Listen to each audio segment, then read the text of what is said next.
Hey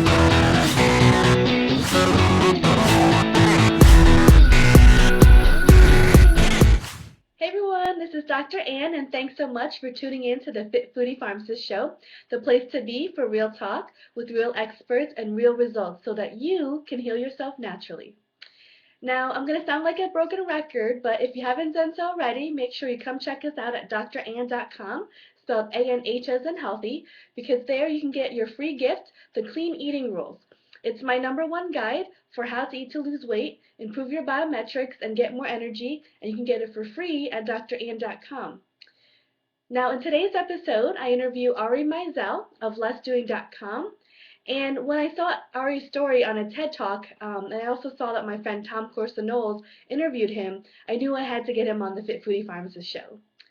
So Ari has been a real estate developer since 2003, and in 2007 he was diagnosed with Crohn's disease.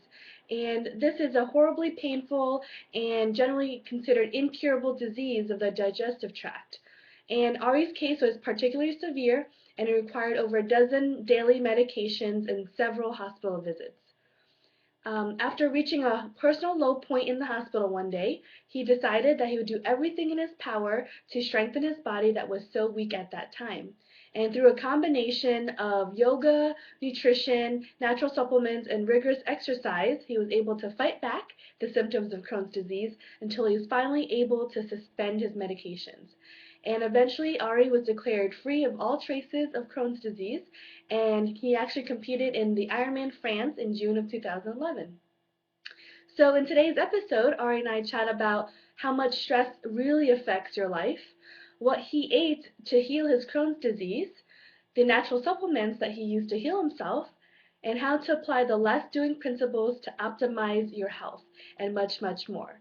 So let's go hang out with Ari. Alrighty. Well, hey everyone, and welcome to the Fit Foodie Pharmacist Show with Dr. Ann. Today we have a special guest. His name is Ari Meisel, and he has been an amazing person who's on a journey. He cured his Crohn's disease through diet, and I found him on a TED Talk actually. So I reached out to him, and he was gracious enough to be available for an interview. So I'm really excited to have him, and welcome, Ari. Thank you very much for having me. Thank you. So let's just dive right in. Why don't you just share your story and tell the audience about where you were, back in 2006, 2007, and where you are now. So I basically have been a real estate developer for the last 10 years of my life, and about 7 years ago I was diagnosed with Crohn's disease, which is a horribly painful and generally considered incurable chronic inflammation of the digestive tract. So I was on a lot of medicine, and I was getting sicker and sicker and feeling pretty terrible, and a couple times was in the hospital overnight, and the last time, which was in 2007, I think, was really bad, and I thought that I wasn't going to get out of the hospital. So I did, and finally realized that I had to do something because the medicine wasn't quite doing it. So with my wife, who's a yoga instructor, we kind of went on this journey of rebooting my body. And I went vegetarian for 6 months and started experimenting with certain supplements, and some things worked, some things didn't. I did an enormous amount of data tracking to try to back up what I was testing, and yoga and fitness, and just got off my medicine after about 3 months and did my first triathlon 3 months later. So I felt better than I had in years, and even better than before I was sick, and realized that I had gotten to 90%, which was great. And then there was this 10% left over that was stress-based. So my illness, as well as many other people's illnesses, and our lives in general, stress is a very large component. So I sought out a way to systematically remove stress from people's lives. And the best way that I could think to do that was to save time, but more importantly with the goal of freeing up your mind so that you can do the things that you want to do. And that's what Less Doing was born from, was this idea to create this framework for reducing stress. So I started the blog lessdoing.com, started writing about different productivity hacks and wellness and all sorts of things in that realm. Started teaching a class in New York City based on through Skillshare, and that became pretty popular. And I've now taught almost 700 students. And in that process, I created an online course, and I've been doing individual consulting and coaching and corporate speaking since then. It's been really cool. It's amazing what you can do when you have a lot of energy and you feel great, huh? Yes, after not having it for a very long time. Yeah. So tell me, I mean, you say that the last 10% for you was the stress. Do you feel that stress is about 10% of our health, or how much do you think it actually impacts our health? Oh, I think stress can be 90% of your health. If you don't have a chronic illness that's causing a lot of the problems, I feel like stress it's such an ever-present part of so many people's lives for so many reasons, whether it's the responsibilities that you have or the overload of information that you have to deal with. Life is very stressful. So that leads people to all sorts of chronic illnesses, heart conditions, high blood pressure. Lots of things can be related to stress, and even if they're not caused by it, they certainly can be made worse by it. So reducing stress for everybody is obviously a good idea. Yeah. So I'm interested in when you change your diet to vegetarianism, right? Because with Crohn's, you have bouts of, GI distress, and so sometimes the vegetables can aggravate that. So what was your experience when you changed your diet? So that's a very good question. So first of all, I actually went vegan for about a month, which I don't really recommend as a kind of a long-term strategy. But what had happened was that at one point, one of the flare-ups that I had, my doctor had identified iceberg lettuce as a culprit, which makes sense because iceberg lettuce is not particularly digestible, nor is it very nutritious. But I had kind of like a OCD reaction to that and basically stopped having any greens of any kind. So for 2 years, I was literally afraid of having greens, which is terrible. So when I went Well, when you vegetarian, feel so bad, you don't want to aggravate it anymore, right? yes, exactly. And the problem with that, especially with things like Crohn's, is that you start to limit your diet more and more and more, and then get more and more stressed out about food, which makes it worse. Mm-hmm. So I started eating. I basically took the stance that the intestines were a muscle that needed to be worked. Whether that's right or wrong, that's what I worked. That's what I went with, and started eating things like mustard greens and kale and collard greens and really, really hearty greens and lots of whole grains and quinoa and millet, and uh, you know the results were fascinating. I mean, I was feeling cleaner and better right away. I was just basically eating very, very clean. That was the idea. And then after about 6 months, I reintroduced fish as my protein, and I'd say 7 months ago, I started eating meat again. But I'm very cautious about the kinds of meat that I eat. It has to be grass-fed and organic, and cooked with grass-fed butter or olive oil. It's really about quality at this point. So I feel like I cleaned out my system in a lot of ways, but I'm careful about what I eat. So what But was your but the rationale good for thing is, going vegan? I don't know. It was basically like rebooting. The vegan diet is fairly limited, and I would say fairly non-aggressive. So I thought that was a good place to start. But the truth was, it's very hard to make that switch Yeah. when you're sick and feel satisfied, and also not constantly being worried that you're eating the right thing or the wrong thing. So I hadn't intended to stick with that very long. It was just somewhere to start. Yeah, to cleanse your system almost. Yeah, something like that, more or less. But again, as like a long-term strategy, I don't think it's particularly sustainable for someone who wants to be really active or compete in something like a triathlon. there's a couple famous Ironman athletes actually who are vegan, but Mhm. they live and breathe the sport, and that's not what I was about. Yeah, my friend Thomas Tadlock actually, he's a personal trainer, and he's done a lot of work for The Biggest Loser, and also, you know, with celebrities and other people. But he recently became a vegan for some personal beliefs and philosophies, and but it is definitely a way of life, and you have to be very diligent about doing your research to make sure you get the appropriate nutrition for it. You know, it is possible to be a bodybuilder or be an Ironman and be on a vegan diet. But I agree with you. I don't think it's something that I would be able to sustain because I personally like the variety. So. Yeah, absolutely. And also, uh, the idea was I was already limiting myself because of the Crohn, so I didn't want to do that. I wanted to be able to eat what I wanted to eat. So what was the shift for you? You know, what made the biggest difference? I know you first tried the vegan diet, and then you went to vegetarianism, and you were tracking your numbers. All the changes that you made collectively, what was the one thing that you think made the biggest difference? The stress reduction, to be perfectly honest.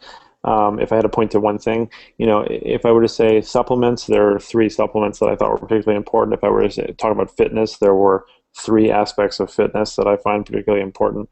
And nutritionally, I could lay that out for you. But if there was one thing, it was the stress reduction. Okay, yeah, let's hit up those all 3 points of those things, and then we'll end on the stress reduction then. Okay.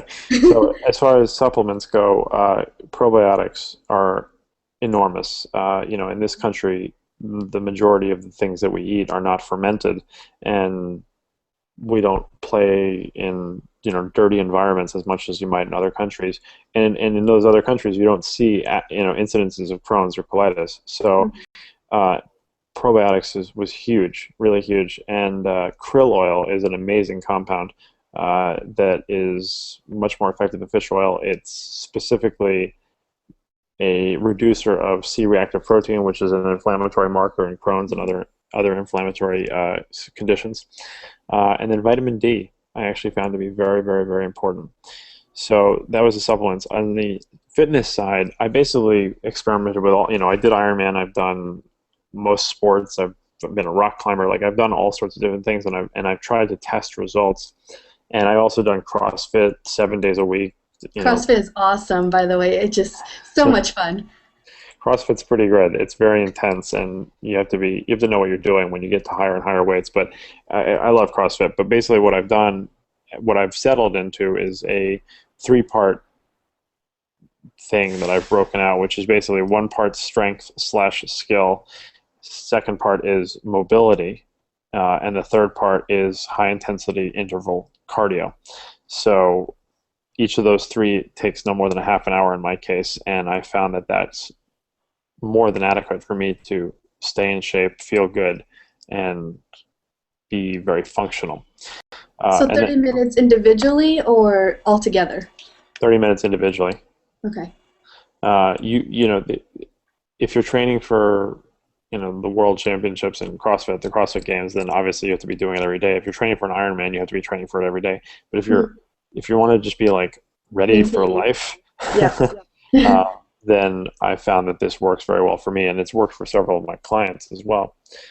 On the nutrition side, it's pretty simple actually. Lots and lots and lots of good fats. So coconut oil, grass-fed butter, MCT oil, avocados, that kind of, you know, all those good pastured egg yolks, all those really good fats. Butter, incidentally, is an amazing anti-inflammatory for the digestive tract because of the butyric acid that it's named for.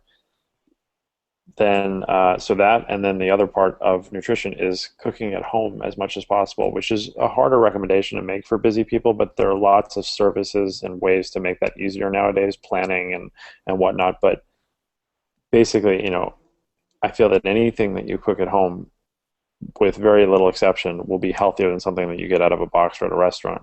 Oh my So, gosh, absolutely. And it's more fun, I think. You can experiment and it brings the family together. which is the third part, which the process of cooking is actually a stress reducer if you kind of get into it and you get into a rhythm. So those are, those are all pretty huge. The stress reduction is kind of the pinnacle, and the gut-brain connection is so well documented and so immediate that, I knew anytime there was a stressful situation, I would immediately feel it in my stomach, immediately. So basically working on your resilience and your ability to react and digest and not internalize. Digest. Yes. Is really important. Okay. So what are some strategies that you develop to help people reduce their stress levels? Well, so my focus, as I said, was like freeing up time. So with the goal of freeing up people's minds, so they can reclaim their own faculties and do the things they want to do. So there's 9 fundamentals to less doing, but it starts with the 80-20 rule and how you kind of allocate your time and figure out what you're doing and how you can do it better. Identifying the processes that you go through to make them more efficient. The process of creating an external brain where you have this external way of handling information and recalling it when you need it. Not running errands, customization, batching, and organization. And it includes a big component of wellness, but essentially what it boils down to is I teach people how to optimize, automate, and outsource everything in their lives in order to be more effective.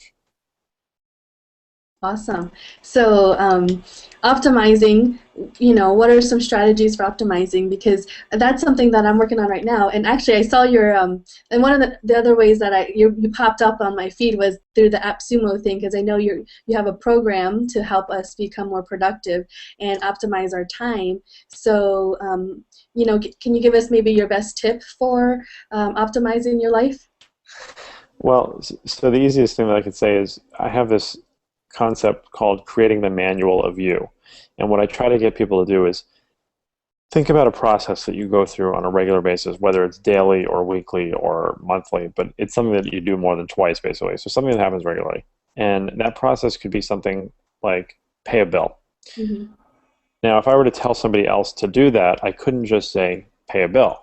I'd have to actually tell them how to do it or how I wanted it done. So what I try to get people to do is think about these processes, then stop and take a second and write down on a very, very granular level each of the steps that is required to complete that task. So when I think about, pay a bill, it might be go to the Bank of America website, log in using this username and password, go to this page about the bill pay, and check out, and then add this payee and add this bill. It might be 27 steps. Oh my gosh. So why is that important? Right, because first of all, you write those 27 steps, and then you look at it, and you immediately should notice that there's probably a step or two missing. And maybe, it's not clear how you get from step 14 to 15, and then maybe step 18 and 19 are kind of redundant. And then just looking at that, you reduce it to 22 steps. So right away, you've made the process more efficient. But then you can send that process to a virtual assistant, for instance, or a friend or somebody else who doesn't know how to do that and see if it makes sense. And I guarantee that they will write back to you and say, well, I'm sorry, but I didn't understand how you got from step 12 to 13 and, this and whatever. And that 27-step process may end up being a 12-step process. And what that does is, first of all, it makes it more efficient for you because you've now made your own process more efficient. But in that 12 steps, there is probably an opportunity to automate some of it, and there is most definitely an opportunity to outsource it completely. So the idea being that you've now made this perfect process that anybody could pick up and know how to do the thing that you need done. So that 95% of things that you do on a regular basis that other people can do, you now can do that, and you can focus on the 5% that only you can do and make that the majority of your efforts. I was thinking about that, your concept earlier, because I was like, well, there's a lot of things you can outsource, but some things, for example, like showering, I'm like, well, I guess you do that on a regular basis, so you can't outsource that one, right? Right. But how do we apply that to, say, our food, right? Because you advocate cooking at home more frequently, and it's something we have to do on a daily, weekly basis. So how do you apply those strategies to like a healthy lifestyle? So There's a couple of things. Well, for one, if you live in New York City or some other cities, like in New York, we have at least a dozen services that will deliver to you already measured out the ingredients needed to prepare a fresh meal at home. So there's one called Plated, there's another one called Blue Apron, and you'll get just the right amount of chicken and just the right amount of cilantro and just the right amount of soy sauce, and all you need to have at home is salt, pepper, and olive oil. And so that, I mean, it couldn't get much easier than that, and all the meals can be prepared in less than half an hour. If you don't, have access to a service like that, If you live in Iowa, for example.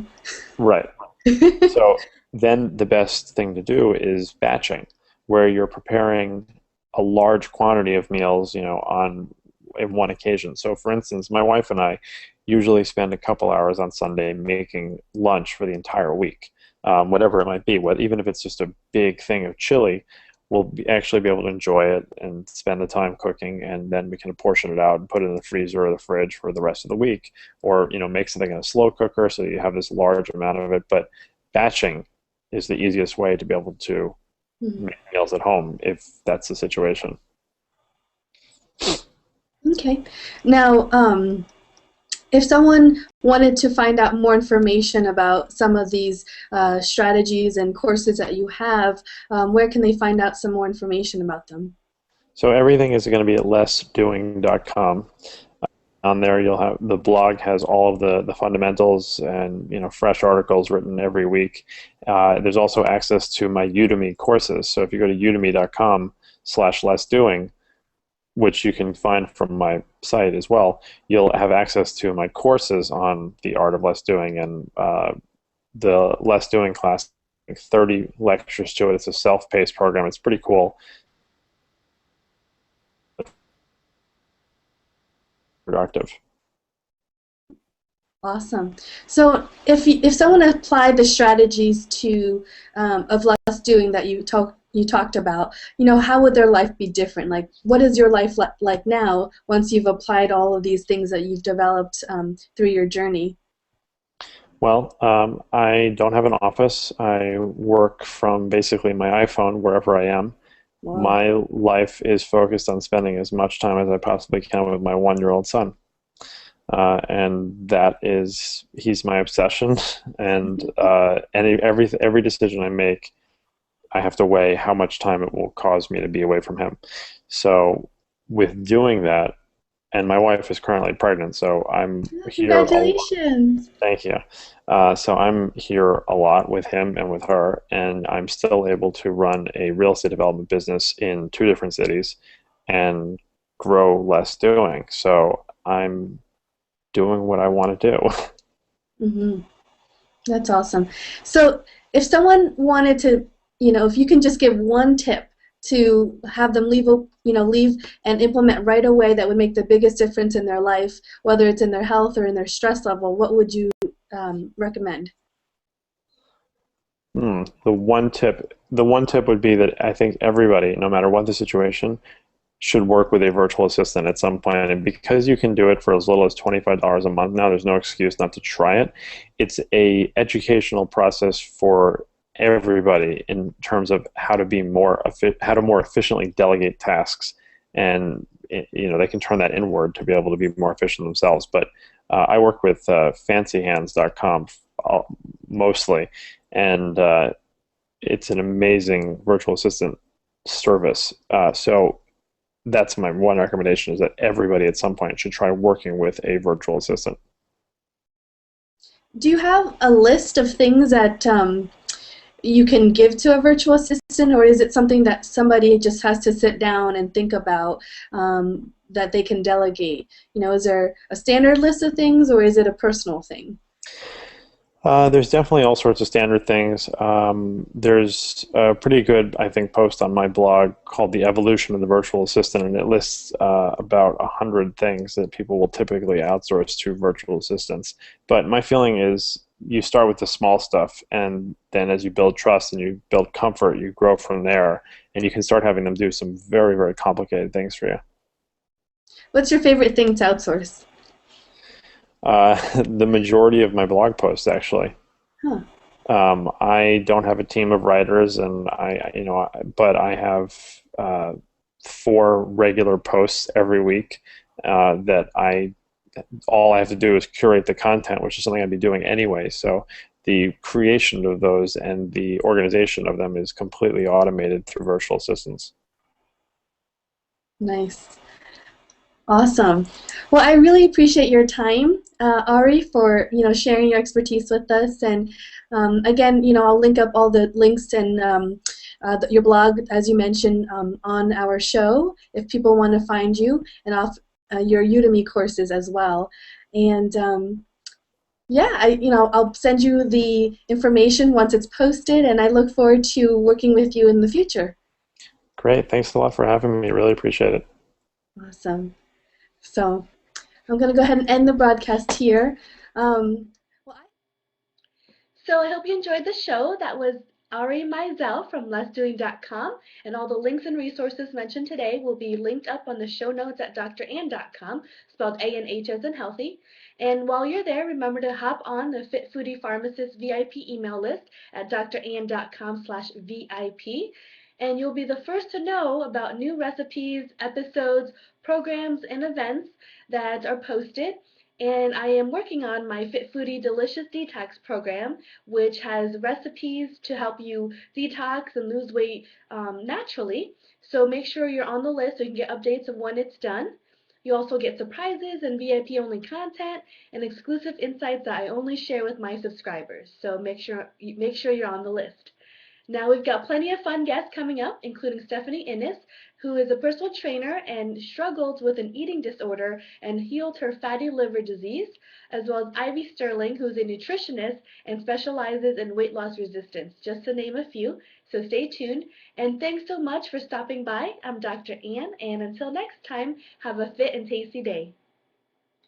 If you like this video, be sure to subscribe to this channel and share it with your friends, because we need more people to hear the food is medicine message. And make sure to head over to drann.com and sign up for free updates, because I share some insights in my email updates that I don't share anywhere else. And before you go, don't forget to leave a comment, because I absolutely love hearing from you.